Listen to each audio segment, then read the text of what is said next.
What up, y'all? This is Chanda And Nate. and you are listening to Baycast. Baycast. Hey, Bay. Hey, Bay. Hey, Bay. Hey, Bay. Hey, Bay. All right. I just love that. I don't know. I don't think that'll ever get old to me. Well, I can tell. So, hey, y'all. We are back. This is our second episode back, and we have been having quite a few weeks. So, we'll kind of recap that. First of all, shout out to everybody who has went through the current flu situation, because it's a lot of people getting the flu. It's a lot of new flu news, like New variants and schools getting whole schools getting closed down. Shoot, I was down. Yeah. So Nate had the flu. It was. I don't know if it was the flu, but I had something. Flu. You think it was? I think it was the flu. I don't know what I had, but I was out. I know when he gets sick, like I can kind of tell, like kind of how he was feeling was similar to when he had COVID, but not as bad. So I feel like it was definitely the flu. Like, Man, it was yeah. something. Ooh. When he gets sick, though, the difference between Nate and I, when he gets sick, it's real bad.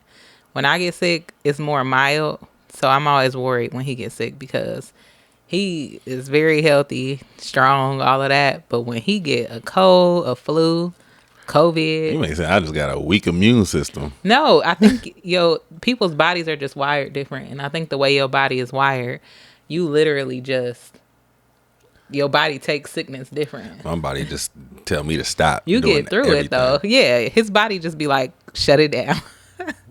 He'd be like, get up, do something. I'm like, nope. Which is hilarious, because you so big, your body be like, nope, we shutting it all down. It's kind of like Osmosis Jones. All your little people in your body be like, shut it down.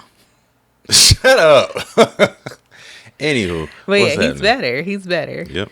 Thank you. Thank God. So then on the back end of that was like a couple weeks. Well, 1 full week, but a couple weeks of dealing with that. Got all that together, house together, feeling great. And then I get an ear infection. The hell wrong with us? Now, mind y'all, I think I scratched my ear, because I had just washed my hair and I was cleaning my ears, and I remember scratching this ear. And I didn't have anything going on in my other ear. I didn't have anything like respiratory going on. My tonsils look good. So like the doctor was like, you literally just have an ear infection. The worst ear infection I ever had in my life. Yeah. I was almost on I probably shed a couple tears at some point, but I was on the verge of boohoo crying. It was so painful. Yeah. No, it was definitely going through it, but yeah, we definitely had to go to that urgent care. Yeah, so I probably scratched my ear on like a Monday, went to urgent care late Tuesday because I was working, and then when I finished my work day, I just felt pain in my ear, and I knew it was getting worse, but it was still kind of like manageable. So I was letting Nate know what was going on with me. He had some work that he was doing, so he was out on a video shoot, and he's like communicating with me the whole time. And when he got home, he just kind of asked me, he was like, so how you doing? Like, what do we need to do? And I had to really think about it for a second, because I'm typically like, hard-headed. I'll wait it out, it'll be fine. But no, I thought about it for like 5 seconds and was like, you know what, let's go to urgent care. And I don't know if it was because I'm pregnant and I'm just more cautious, but I also understand, like, with the ear infection, if you don't nip it in the bud, it can get worse. So we went, and thank God we did, because when we got there, the doctor said that my left ear was almost completely swollen shut on the inside, which I didn't know that. The pain hadn't kicked into that level yet. But yeah, and so then on top of that, the new times that we are in, since COVID, there's no 24-hour pharmacies. So when we used to be able to get a prescription from the urgent care from your doctor and get it the same day, no, you gotta wait the next day. Which I get it. I mean, third world problems, but that's really crazy when it's something like an ear infection, especially when you're pregnant. Like, I gotta sit here in this ear with this ear pain. On top of that, I'm pregnant, so I'm worried about, making sure I get the right stuff. Like, I can't go get over the counter pain relief or anything. I have to make sure it's the right stuff. So I took some Tylenol in the meantime, and it helped. But, let me tell you, that was about 4 days of pain through this ear infection, but thankfully I'm on the upward trajectory. It's pretty much cleared up, but I'm still finishing the meds out to make sure everything is gone. For anybody who's had any type of ear infection, any type of infection of any kind, you want to finish your medicine. And I'm not a healthcare professional. I'm just saying what I know from my experience. You want to finish your medicine so that you can completely guarantee that the infection is gone. And excuse me, because y'all gonna hear me. Oh, Y'all can hear me on this podcast. I might burp. I might be out of breath. This is pregnant problems, you know. So bear with me. But yeah, long story short, we're very good now, and we are over the hump. Yep, up and up. Damn dogs in the cage going at it.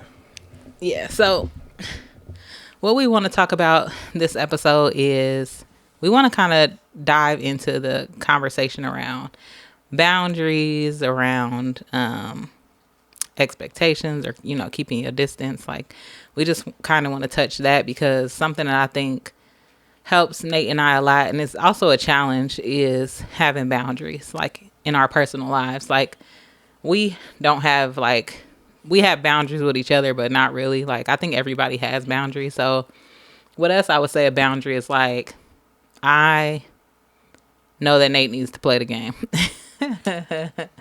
So a boundary would be like, okay, because I know that's something he enjoys, I would never completely, like, try to prevent him from doing that in any way. Like, it's more so of, okay, how much of the game is normal? How much of playing the game is normal? How much, when does it become, like, excessive? That would be an example of a boundary. Or, like, for me, Nate knows a boundary for me would be, what would you say a boundary for me would be? You talking about like a boundary or something that you need, like a getaway space? Because that gaming is like more like a getaway. Yeah, for you, but I'm saying, like, for me, the boundary would be not to impede on your game, like, not to try to restrict your gaming. Like, that's a part of you. That's your package. Yeah, I would say a boundary is not to not neglect our time together. Like making sure, like, prioritizing, like, us time watching a movie or watching a show, you know, just staying, you know, in tune, just checking in on you, because I know I can be away at the game for a little bit, but you can, shoot, you got your time too and you enjoy your shows. Yeah. So, and I think a boundary for me is, like, even though I'm like a cuddler, I also like my space sometimes. And that's probably for both of us. I like my space Yeah, too. I know you do. I'm just... Because you set that up as if I be all up. No, I'm saying that's a good example for a boundary for us. And I wanted to define boundary because I feel like, you know, it could be very vague or whatever. But a boundary is a line that marks the limits of an area, a dividing line, or if you look at it in the more of the context that we're speaking of, a limit of a subject or a sphere of activity. So basically, we all know this, most of us know this, but a boundary is just, where are your limits? Where are your guardrails? Like, what is that what does that look like? And so again, we don't have many boundaries in our relationship. We just both appreciate our personal space at different times. So we definitely need to make sure that we always are giving each other personal space. So if you talking about boundaries, as far as not making like saying, if we say have a disagreement, that's when I would say, like, boundaries come into play. Like, what's a threshold? Yeah. That so, we like, don't go past. Yeah. So, like, you aren't an immediate talker when you are mad, or not that you're not an immediate talker, but you would rather take some space. I like to collect my thoughts Yeah. before speaking. And I've learned to appreciate that because I feel like you've expressed that very well, where you were like, hey, you know, when we are having a discussion, or, like, when we're going back and forth, sometimes you are so quick with it that it's like, and I can't get my words out, or you, like, you cutting me off, or X, Y, and Z. So you were like, I appreciate being able to step away and gather my thoughts because it helps me focus. It helps me, what did you say? Like, express more and understand more. It gives me time because I know how you go about the I was about to say, be conversation. honest. I was like, no, I'm being honest. I'm collecting my thoughts. But how you go about a conversation, you are so snappy in the sense of, having a response ready to go. Yeah. Like, and I'm like, okay. And then we get to the part with the whole cutting each other off when you get on a roll. And when I try to interject, when I feel like something is opposing my initial thought, and then you be like, no, you still going. So I'm like, all right, let me Yeah. take time to collect my thoughts and vice versa. Like, all right, like we both can get on a roll and we don't allow each other to get our you Yeah. know, thought out or response back because Yeah. it shouldn't be a rebuttal. Mm-hmm. But yeah, And I'm glad you said that because it is kind of like equally yoked, even in that standpoint. Like, we both have different ways of expressing ourselves, but a lot of times we both can go back and forth. And we don't argue a lot, but we are not perfect. We do argue. And I wouldn't even say, I mean, argue, yes. Like, we don't have to make it sound pretty, it's but not. Yeah, not it's usually like we just butting heads, we're disagreeing, and we're one trying be to a explain to the other one, like, where that's coming from. yeah. Somebody's being hard headed. Yeah. Sometimes it's me, sometimes it's him. But I wasn't gonna say nothing, but But what we do try to do is I have grown to appreciate his want to have some time to gather his thoughts because you really don't want to push anybody past their way of communication. There are times where I tell him, I'm like, sometimes we're going to be able to do it your way and sometimes we're going to have to do it my way because I'm that person where if something is bothering me, I want to talk about it right then. Like, I don't want to harbor it. I don't want to have to sit there and stew on it. Like, I just want to kind of have a conversation and get it out so that I'm not feeling like I'm just keeping this in bottled up or the anger is not building up. Because most of the time, it's really small stuff with us. So yeah. it's not about you did something so terrible or we're in such a terrible space. It's more so like in this moment, I feel like you could have said this, or in this moment, I needed you to show up in this way. And if I can get it out, if we can talk about it and the care is there, then I'm fine. So it's usually for me just a conversation of like kind of expressing feelings too. But his way for him to express his feelings, he likes to have a little bit more time. And I can only do, all I can do is respect that. So I think it usually depends on where it falls at that moment. Like, if it's more so something that bothers him, he might not come to me right away with it. If it's something that bothers me, I will come to him right away. Or if it's just a mutual disagreement, it might be a time where we got to step away and then revisit the table. Or it's a time where we talk about it right then and there. It's kind of just filling it out for the situation. Sometimes I don't know too. It could be like, you know, trying to be mind reader or expecting each other to be mind reader because you might address something in one way and in your mind think of a different outcome, but that you want me to do, or vice versa, and then I'm like, how am I supposed to know if you ain't say it? So Yeah. it's like it's some of those times. Sometimes it be those situations, but yeah, Yeah. And I think the most important thing about that is communication continuously, because one thing I noticed, especially with this Valentine's Day, was like Nate would bring up stuff that I said to him, which let me know he was listening, where he was like, good stuff. yeah, where he was like, oh, I did this because you mentioned this. I got this because I knew that you had mentioned this before. So I think that we always approach our disagreements as conversations. It's never like we're going at it, we're trying to tear each other down. We don't name call, none of that. And I feel like the benefit in communication and to have a conversation, even hard conversations, is to learn more about your spouse. Wise couple said, you're always gonna be growing and learning. You ain't gonna be the same when y'all first met. So Yeah. true that. Who's that wise couple? I don't reveal my sources.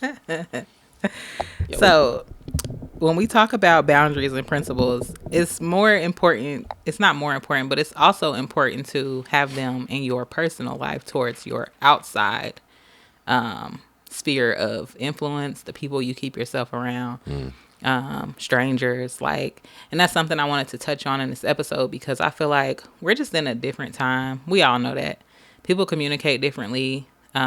People grow at different rates. Expectations grow, they change. And I think it's very important for us to for us being married, and whether you're married, you're in a relationship, Mm-hmm. even when you're single, we all know how important boundaries are. But like for a marriage specifically, it's very important to have those boundaries with other people as well. Like obviously, you don't want to be you don't want to allow people to disrespect your marriage. That's a huge boundary. So that'll be things like conversational cues. If somebody's coming at you in a flirtatious way, or if somebody just is showing you, it might not even be flirtation, but they're disrespecting your spouse in little ways. If they're breadcrumbing it just to see where the line is for you, that's a no-no. Yeah, no, I definitely be able to know how to determine those red flags, and just it's at the end of the day, like where your morals are individually or as a couple. Like, where do you stand? Where y'all align? And are you mentally, spiritually, sometimes physically strong enough to, handle, opposing, forces, Yeah. outside influences? So it's like, all right, you just got to be able to just know, be aware, and just stick and stand on your own, stand your ground. Yeah. And that's very true. I think I'm glad you said that because that's kind of what it was leading into as far as like how do you establish those boundaries? How do you where do those boundaries even come from? And I think it's from your moral compass that you have internally. So as a couple, we know that we have the same values. We wouldn't have got married if we didn't. Those values are being kind to people, not being disrespected by people, like definitely demanding your respect. If you don't respect me, then there's no space for us to exist together, like outside of a public function maybe. Yeah, treat others how you want to be treated. Always, like family over everything. Yeah. And just overall, just be a good person, good human. And there's also those soft, like, pillars of just your how you go about life and stuff. Like, no judgment to people, but there's things like how you conduct yourself in public, just in terms of your behavior. Like, we don't hang around people who are literally showing their whole behind outside of or anywhere. Like, I'm not going to a party, an event with anybody who I know is gonna act a fool. Like, that's just not gonna happen. And a lot of times it goes back to what is my end goal at the end of the day? What am I trying to achieve? I'm trying to get home. Yeah. I'm trying to get home to my man. I'm trying to be with my family for a long extended amount of time. Like, I have a life to live. I'm not trying to be out here with any old body, whether it's a friend or a family member, whoever. Like, your behavior really impacts other people. When I was in college, I made the mistake of thinking, because they always say birds of a feather flock together. Yeah. And I, at some point, was like, yeah, that's my girl. We cool. And we, rock together. But she do some stuff that I'm not cool with. But that's her. And I respect her. So, it's cool. No. Even though that was true, we weren't birds of a feather in that way. We were birds of a feather in other ways where we got along. But the perception is also important. Like, if you're hanging around somebody who is out there making a fool of themselves, then that perception is important, depending on where you want to go in life and what's important to you, because that will impact you, like how somebody else behaves. Yeah, I mean, you are who you hang around with. So it's like you just gotta, be mindful of who you allow in your circle and how you allow them to influence you, and how does that come off? Because at the same time too, like you don't want to live to try to impress folks. Yeah. But at the same time, a good first impression goes a long way, and that's just the name of the game. So you just got to be mindful of who you are surrounding yourself with, and then and revert back to your morals at the end of the day. Yeah. So yeah, and I think like overall, it's hard because you grow. So when we talk about the growth aspect, you're constantly changing and evolving. And so when whether it's with family, with friendships, with people who you just associate with, but you associate with on a regular basis, it's hard to identify immediately when you start to change, but you start to feel uncomfortable. I think that's the first thing. Like for me, I know that I need to make some shifts if I'm uncomfortable. And uncomfortability is a good thing, but I think it's a good thing because it pushes you to grow. You're not supposed to just sit in uncomfortability. Uncomfortability is great. It's an amazing tool that God gives us because he wants to nudge us in the right direction. If we weren't uncomfortable, we wouldn't move. We wouldn't, change our environment. So for me, when I start to feel uncomfortable, that's when I start to like evaluate my surroundings and also just my own personal behaviors. Like, what am I doing in my life? What shifts, what changes have happened that are causing me to feel this uncomfortability? Yeah, God has his ways of opening our eyes for sure. Like he'll make sure that you get the message one way or another. Yeah. So it's like you got moments where it's like you need to be uncomfortable in order to grow, and sometimes he'll have you feel uncomfortable because you put yourself in that position, but he'll show you a way to get out of it. But I mean, Yeah. yeah, so he'll definitely show you. When do you realize, or what are your alerts? What's your alert system to tell you, like, okay, I'm starting to feel like I need to make some changes in life or I need to shift?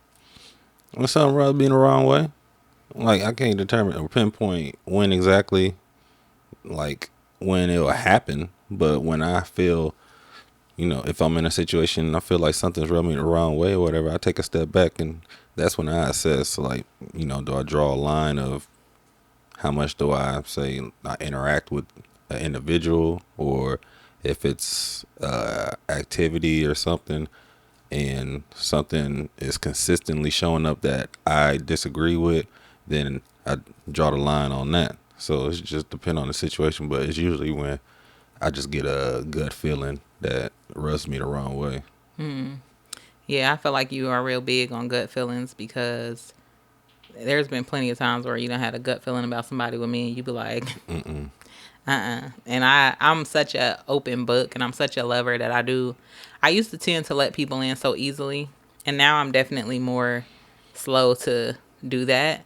And that's just off of experience. I think I used to always be that person that was like, you know, everybody gets the fresh chance. Like, I don't judge somebody based off of past experiences, which is still very true in some ways.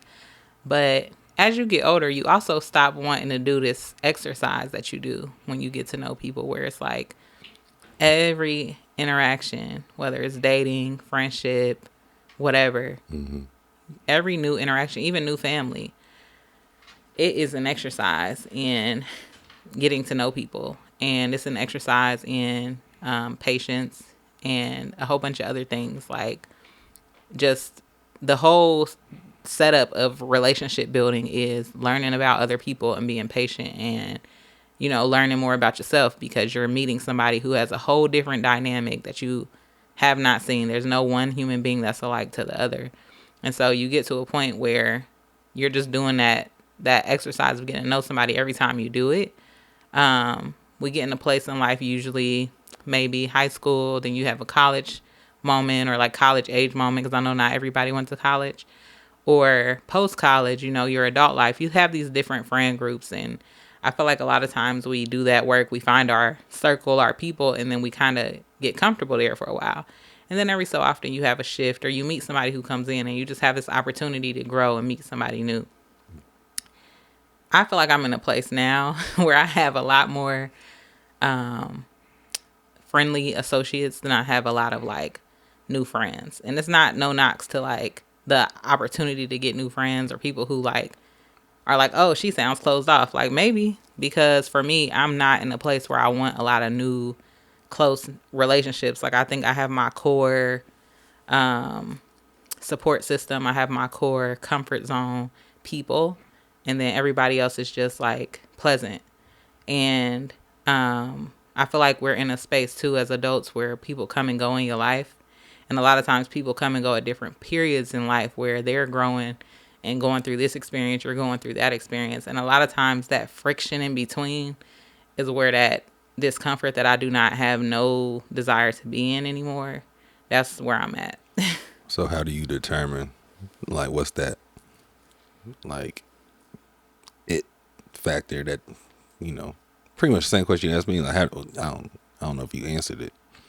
Yeah, I mean, I feel like for me, I determine if that is, if it's something worth my time, I guess.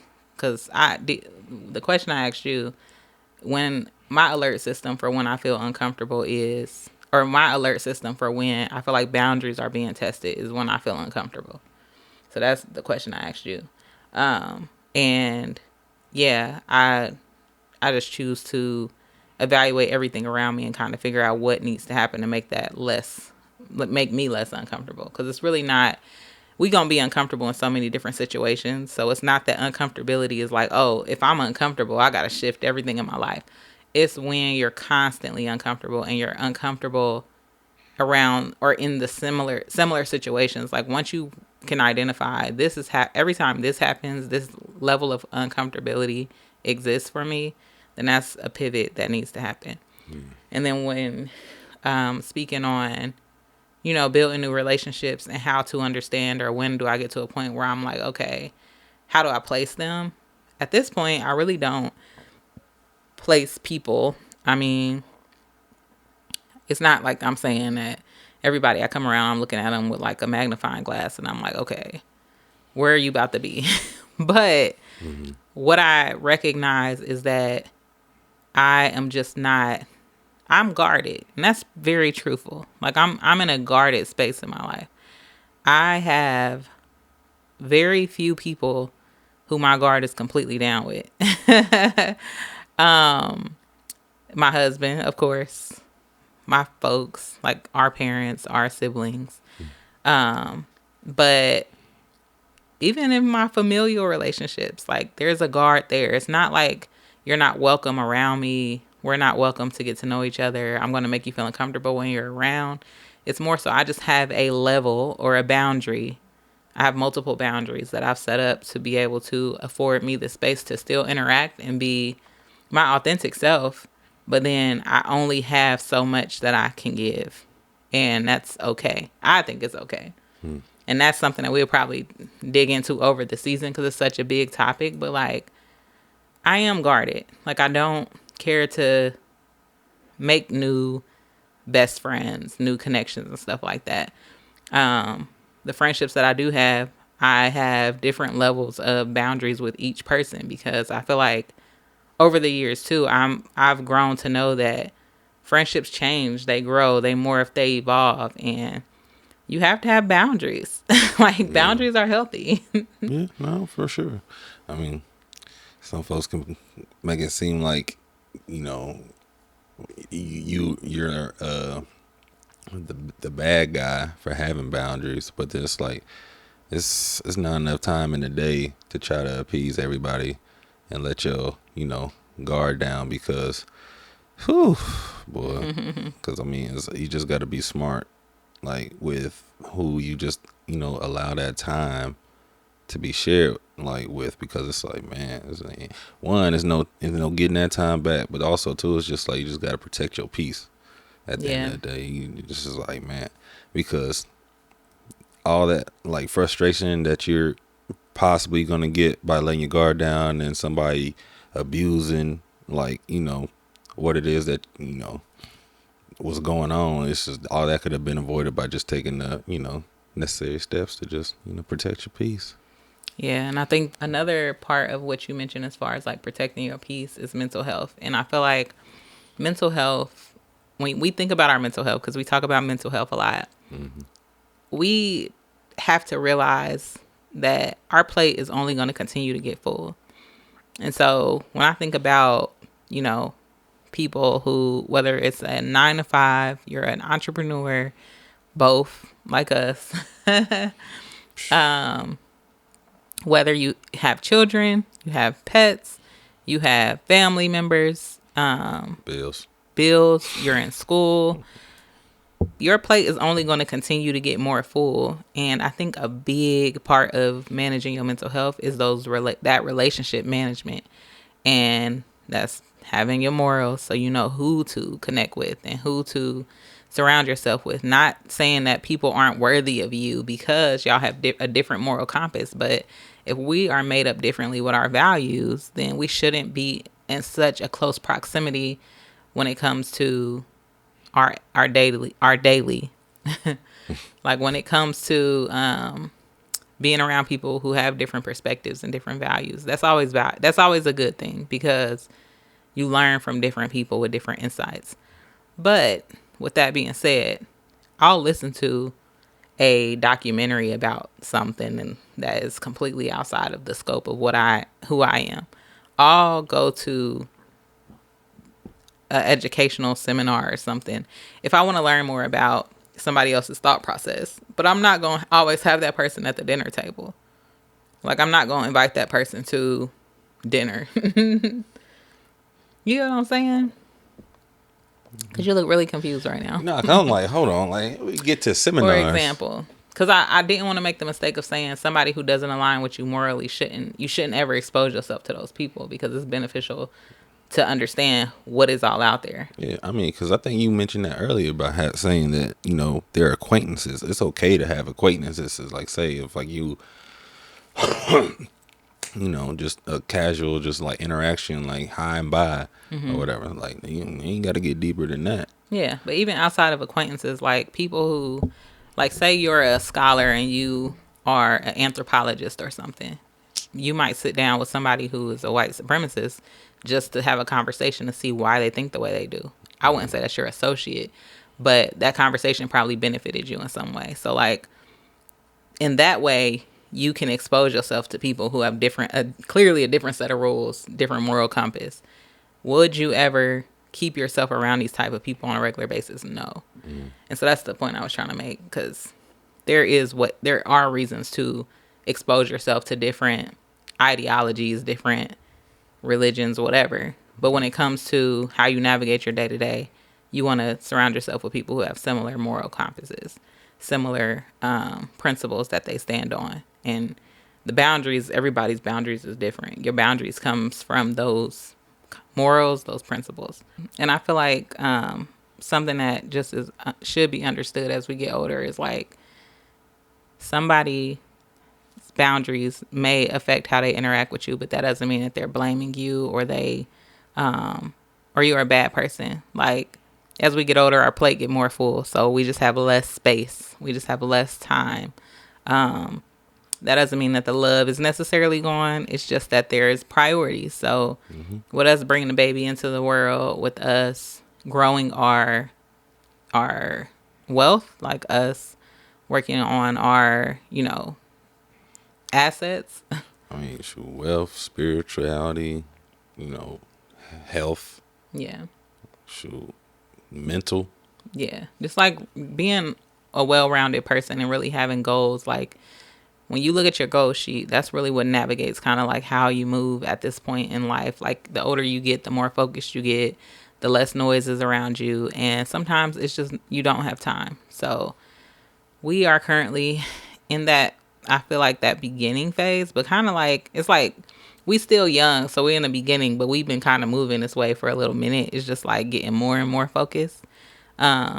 But we're in that place in life where we're just going to continue to get more focused. We're going to continue to get more structured. I mean, yeah, I think it's more so the fact, like, I know we both been moving how we've been moving since we've been together, but it's more so in the fact of like tuning in to like being more aware of who we are individually and as a couple, but also trying to progress as we like think for the future and with bringing a child into the world. So we're trying to focus more on how to get to our goals, not necessarily faster, but more efficiently, while trying to, accomplish other things. But pretty much we're just like laser focused, just focus on the future, and we're not trying to get distracted. yeah. And I think that it can come with small stuff too. Like, your daily determines your focus. Like, we got a house, so something gonna come up in the house where it's like, oh, we gotta prioritize this. And so in that prioritization of that, we have to make sure that we have enough space, we have enough resources, we have enough time to achieve whatever that is with a child. And I know a lot of people who have children, who are planning to have children. Y'all know better than us. Like, you have children, your priorities become how you want to rear that child. So our kid, if we put our child in sports, that's going to be a whole time. That's going to be a time taken away from other things. If we want our child to, explore arts or whatever he does, whatever she does, because we plan on having multiple children. Hopefully we have a girl in there. But whatever they do, we are going to have to dedicate time, because we're going to be those parents. We're going to be those time dedicated parents. Like, we're not going to be the ones who, have so many hands in the kitchen that our kids, we do have a big family, so our kids will be very much spoiled. They'll be loved, but we are going to be very hands-on. So saying all that to say, life changes. You set boundaries, your boundaries change. Boundaries shouldn't be associated with negativity, because a boundary is really just how far am I willing to go in this direction for whatever reason. Yeah. We should all have boundaries. And so I would encourage all of y'all who are listening to us to think about your boundaries, to think about, to reflect on what triggers a boundary for you, or what are your responses to those boundaries being tested? Like, when do you recognize a boundary being tested, or have you recognized the boundary being tested? Or do you got boundaries? Because pretty much like they're just the guidelines to your everyday life. Yeah. And, however you set them keeps you within the rails of how you go about life, man. So, you just got to figure that out. It's for you to figure out. But yeah, just share it with us if you feel called to. We just want to grow and learn more about y'all as well. So thank you for listening to us. This was just a very, broad overview of boundaries and what that looks like for us. Yeah. We'll keep y'all posted for the next episode. So we'll see you soon. Hit that like, comment, subscribe. Yeah. Yeah. Peace. Love. Bye. Bakecast. We out.